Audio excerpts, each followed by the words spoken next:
welcome back summoners to Potato Monster's Top 5 Plays Hexakill Edition in the Twisted Tree line. Starting off this episode at our number 5 play, we have Drowning Fish on Twitch who sneaks his way to victory. In the beginning we see him approach the enemy team while stealth, moving into a good position while Vel'Koz baits the all-in. Master Yi falls for it as Twitch opens up with his ultimate, finishing him first, and then his autos pierce through the enemy team, instantly getting the triple. Wukong tries to get in there to ult, but a huge crit catches him off guard before he gets there, and now red team immediately start to push with the creep wave they have coming in. After taking down the first tower, they move towards the inhib, getting that with ease, and with 4 long death timers, this is surely GG, but the rap feels a Hexakill isn't too far off. He ambushes Orianna and drops her quickly for the Penta before moving on to Diana. This has to be every player's worst nightmare. You already have a Penta with 1 enemy player remaining and they Zhonya's.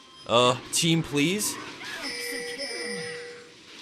Moving along into our number 4 spot, we have Van Runo and Yasuo, but a special thanks to Hawk Jr. who submitted the play. With the gold scores pretty dead even and the enemy team sieging up, this team fight will decide who gains the edge moving forward. Once Darius goes down, red team are stuck in a 3v6, but with the Fury building inside, Gnar finds an opening with Flash into his jump and ult, setting up the last breath on 3 as Yasuo comes crashing down for the instant double, followed by the triple off Lux. Without hesitation, he peels back to help Caitlyn before flashing to auto Ori for the quad. He then snipes out Syndra with his Q, securing the Penta after a short chase into the brush.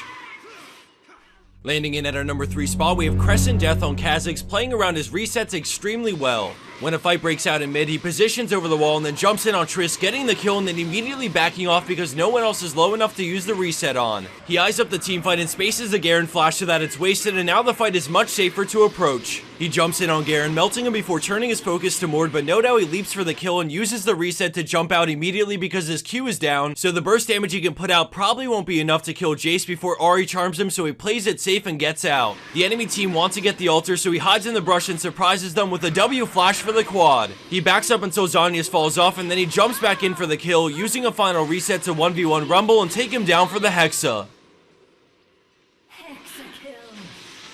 Crescent Death had to play that team fight in a selfish way in order to play around the resets, but in this next play by Sashko44 on Orianna, it's all about the engage and follow-up. After losing their teammate to Fiddles, they have the hard task of defending a player down, but they do have one win condition, a full-blown wombo. Malphite moves up and Orianna's got his back as he pulls the trigger in middle. Orianna sends her ball in with him so that there's instant follow-up from the shockwave and last breath. In the blink of an eye, all 6 players on red team get demolished by the AoE, granting Orianna and friends the ace.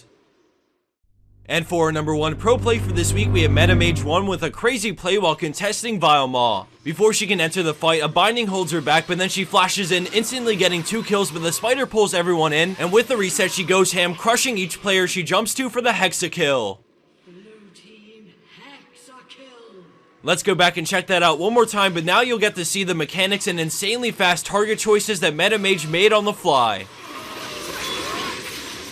Blue team triple kill.